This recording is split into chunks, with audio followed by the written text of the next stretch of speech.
Hello students, welcome to education India. तो इस video में हम डिस्कस करने वाले बिजनेस लॉ का लास्ट यूनिट।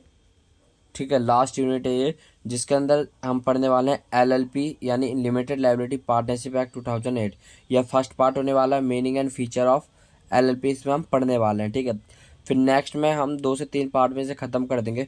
फिर देन ये जो बुक है बिजनेस लॉ की, ये ख़त्म हो जाएगी। तो सबसे पहले हम जानते हैं कि इंट्रोडक्शन।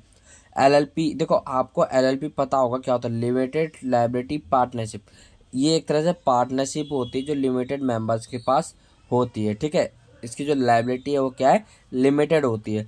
ये किस कौन सा सेक्शन गवर्न करता है, 2008 गवर्न करता है, यानी 2008 के अंदर ये बनी थी।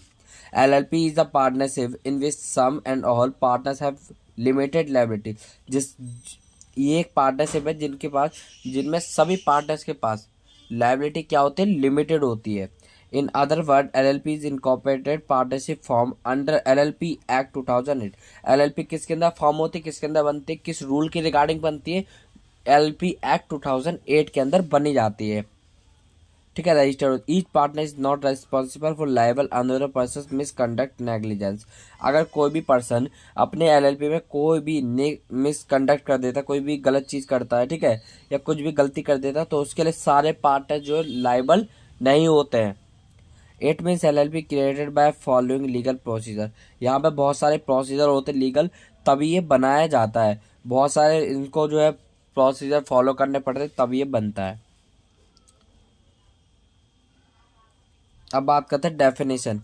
According to section 2 subsection and clause N, ठीक है, of LLP act 2008, limited liability partnership means partnership form under and registered under the LLP act 2008। ये ऐसी पार्टनरशिप एक्ट होती है जो बनती है और रजिस्टर्ड होती है एलएलपी एक्ट 2008 के अंदर, उसे हम क्या कहते हैं, एलएलपी कहते हैं।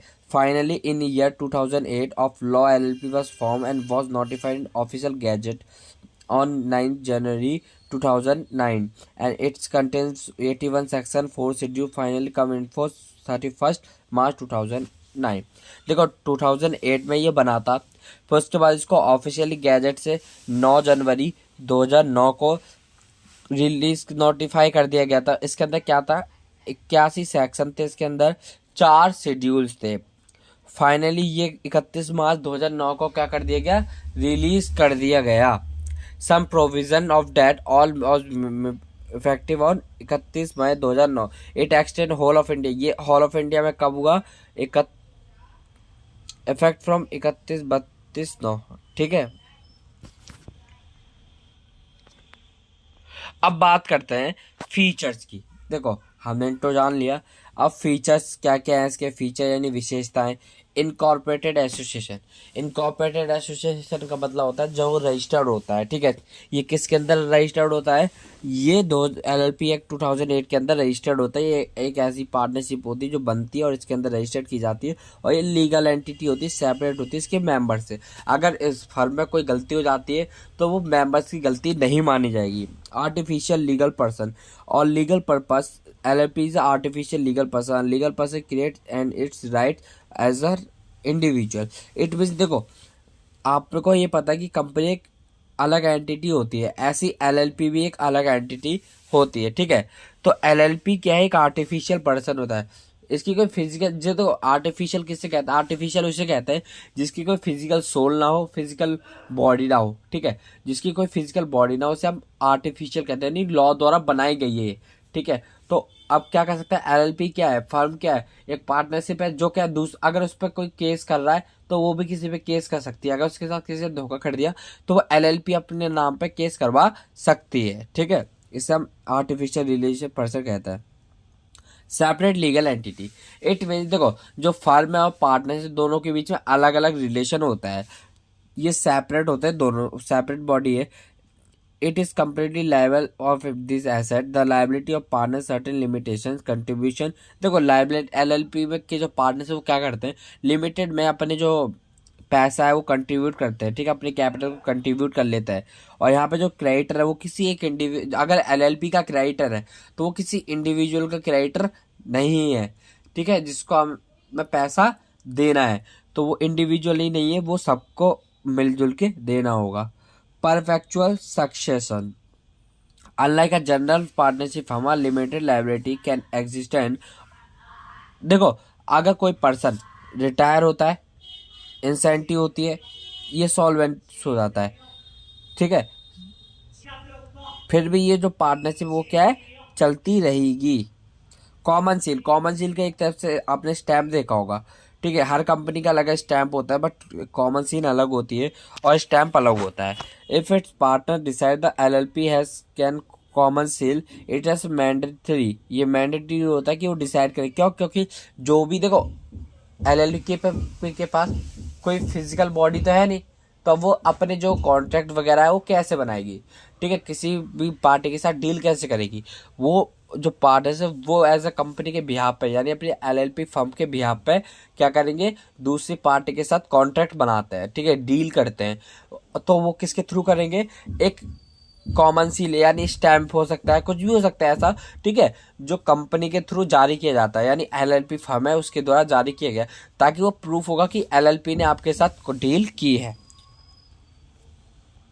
लिमिटेड लायबिलिटी, इसके अंदर जितने भी पार्टनर्स है ना, सबकी लायबिलिटी क्या होती है, लिमिटेड होती है। मैंने आपको पहले ही बता दिया था, क्योंकि वो लिमिटेड कंट्रीब्यूशन करते हैं, पूरी तरह कोई पार्टनर कंट्रीब्यूट नहीं करता। एलएलपी एग्रीमेंट, सभी पार्टनर्स के बीच में एलएलपी एग्रीमेंट बनता है। जैसे पार्टनरशिप में पार्टनरशिप डीड बनती है, ऐसी एलएलपी में एलएलपी एग्रीमेंट बनता है। ऑल राइट्स, यहाँ पर सारे राइट्स ड्यूटीज होते हैं पार्टनर्स की, कि कौन क्या करने वाला, सब कुछ होता है इसके अंदर। Agreement as per their choice, ठीक है, एग्रीमेंट इज नॉट मेड, यहाँ पे अगर मान लो एग्रीमेंट नहीं बनाया गया, तो वहाँ पे म्यूचुअल राइट्स ड्यूटीज गवर्न की जाती है, ठीक है।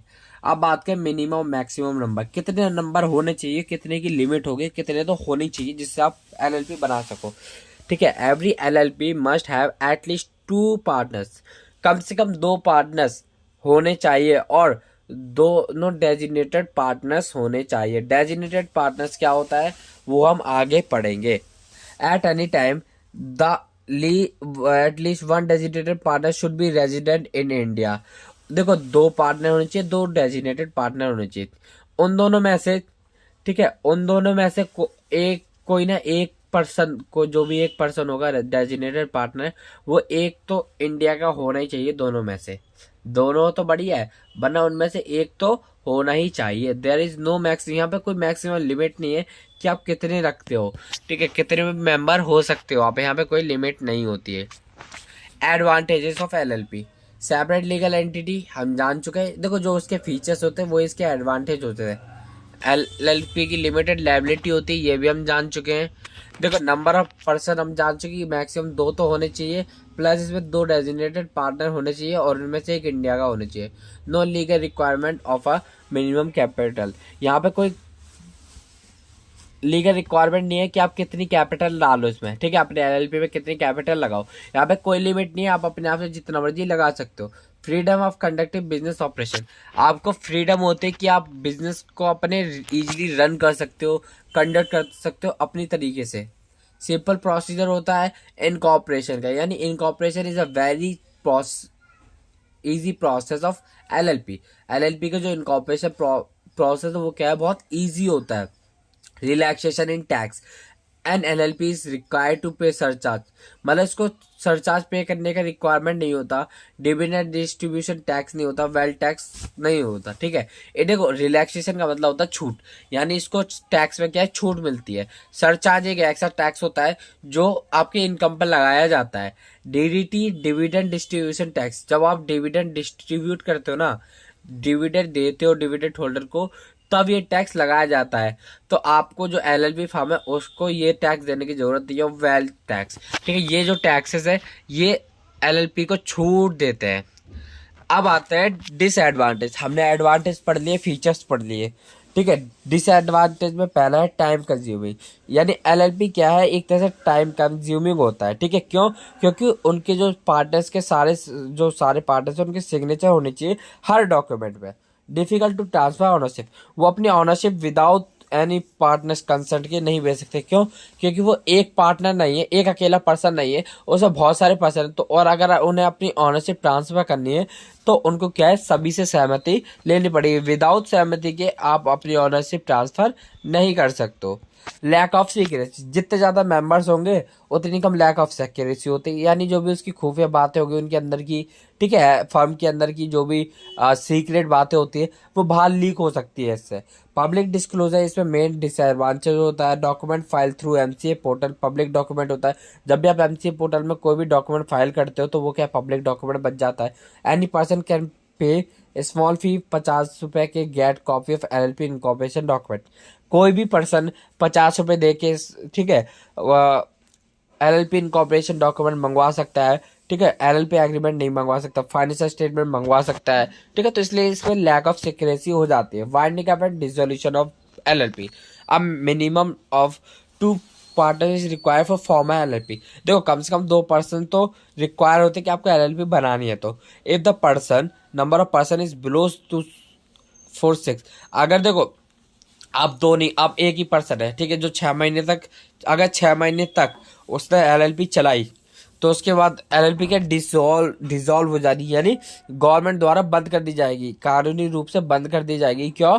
क्योंकि इसमें जो है आपने 6 मंथ से ज्यादा उसको एक पार्टनर यूज कर लिया। अगर आप कंपनी में रहते हो, ठीक है, प्राइवेट कंपनी, तो आप अगर उसमें अभी 2 नहीं करते हो तो 6 महीने के बाद आपकी भी जो कंपनी है वो डिसॉल्व हो जाती है। इट में डिसॉल्व अनेबल टू पे डेप्ट, यानी वो अपने डेप्ट पे करने में इनेबल हो जाता है, ठीक है। तो ये था आज का हमारी टॉपिक जो हमने पढ़ा एलएलपी के बारे में, ठीक है। इंट्रोडक्शन था, पार्ट 1 था। तो आई होप आप लोगों को वीडियो अच्छी लगी होगी। वीडियो अच्छी लगे तो लाइक कर देना, चैनल को सब्सक्राइब कर देना। मिलते जल्दी नेक्स्ट वीडियो में। Thank you so much for watching. और मेरे टेलीग्राम ग्रुप को भी ज्वाइन करना, लिंक डिस्क्रिप्शन बॉक्स में दे दिया है।